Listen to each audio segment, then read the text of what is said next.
రాష్ట్ర వ్యాప్తంగా 10th class పరీక్షలు సోమవారం నుండి ఆరంభమయ్యాయి. వివరాలు వీక్షిద్దాం. రాష్ట్రంలో 10వ తరగతి పరీక్షలు సోమవారం నుండి ప్రారంభమయ్యాయి. ఈ పరీక్షలకు రాష్ట్ర వ్యాప్తంగా 6,49,884 మంది విద్యార్థులు హాజరు కానున్నారు. వీరిలో బాలురు 3,36,225 మంది, బాలికలు 3,13,659 మంది ఉన్నారు. ఈ నెల 31వ తేదీ వరకు ఉదయం 9:30 నుండి మధ్యాహ్నం 12:45 వరకు పరీక్షలు జరగనున్నాయి. ఉదయం 8:45 నుంచే విద్యార్థులను పరీక్షా కేంద్రాల్లోకి అనుమతిస్తారు. ఈ నెల 31న రంజాన్ అయితే ఏప్రిల్ 1న సోషల్ స్టడీస్ పరీక్ష నిర్వహిస్తామని ప్రభుత్వ పరీక్షల విభాగం డైరెక్టర్ పేర్కొన్నారు. రాష్ట్ర వ్యాప్తంగా 3,450 పరీక్షా కేంద్రాలను, 156 ఫ్లయింగ్ స్క్వాడ్లను నియమించారు.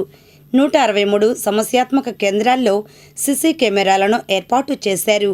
పరీక్షా కేంద్రాల వద్ద సెక్షన్ 144 అమల్లో ఉంటుంది. ప్రభుత్వ పరీక్షల విభాగం కార్యాలయంలో కంట్రోల్ రూమ్ ఏర్పాటు చేశారు. ఏప్రిల్ 3 నుంచి 9వ తేదీ వరకు పేపర్ మూల్యాంకనం 26 జిల్లా కేంద్రాల్లో జరగనుంది. 10వ తరగతి పరీక్షలకు హాజరు కానున్న విద్యార్థులకు ముఖ్యమంత్రి చంద్రబాబు నాయుడు శుభాకాంక్షలు తెలిపారు. విద్యా ప్రయాణంలో ఈ పరీక్షలు మైలురాయి అని పేర్కొన్నారు.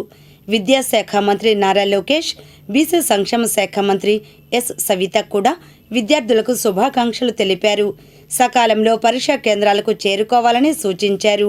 ఎటువంటి ఒత్తిడికి గురి కావద్దన్నారు. 10వ తరగతి విద్యార్థులు పరీక్షా కేంద్రాలకు వెళ్లేందుకు ఆర్టీసీ బస్సుల్లో ఉచిత ప్రయాణ సౌకర్యాన్ని కల్పించినట్లు రవాణా శాఖ మంత్రి రాంప్రసాద్ రెడ్డి తెలిపారు. విద్యార్థులు వారి హాల్ టికెట్ను చూపించి ఆర్టీసీ బస్సుల్లో ఉచితంగా ప్రయాణించవచ్చని పేర్కొన్నారు. ఇదిలా ఉండగా మంగళగిరి ప్రాంత 10th విద్యార్థుల వివరాలను మంగళగిరి ఎంఈఓ బాబు సిటీ న్యూస్కు అందించారు. 2024-25 విద్యా సంవత్సరానికి సంబంధించి మంగళగిరి మండల పరిధిలో పట్టణ ప్రాంతం కానీ గ్రామీణ ప్రాంతంలో మొత్తం 10వ తరగతి పరీక్షలకు సంబంధించి 13 సెంటర్స్ని ఏర్పాటు చేయడం జరిగింది. 13 సెంటర్లలో కూడా ఇన్విజిలేటర్లను ఏర్పాటు చేయడం జరిగింది. అంతేకాకుండా పిల్లలకు కావాల్సిన అన్ని వసతులు ఏర్పాటు చేయడం జరిగింది. ఎక్కడ కూడా వసతులకు ఇబ్బంది కలిగించే పరిస్థితి లేదు.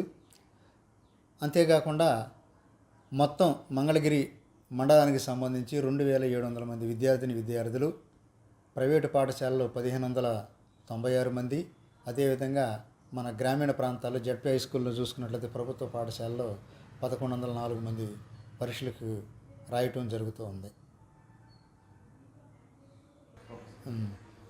ఈ 13 సెంటర్లలో కూడా విద్యార్థులకి అనారోగ్యం పరిస్థితులు వచ్చినప్పుడు సందర్భంగా కానీ వచ్చిన సందర్భాల్లో వాళ్ళకి మెడికల్ సిబ్బందిని కూడా ఏర్పాటు చేయడం జరిగింది ప్రతి సెంటర్లోనూ. అదేవిధంగా మంచినీళ్ళు ఏర్పాటు చేయడం కూడా జరిగింది.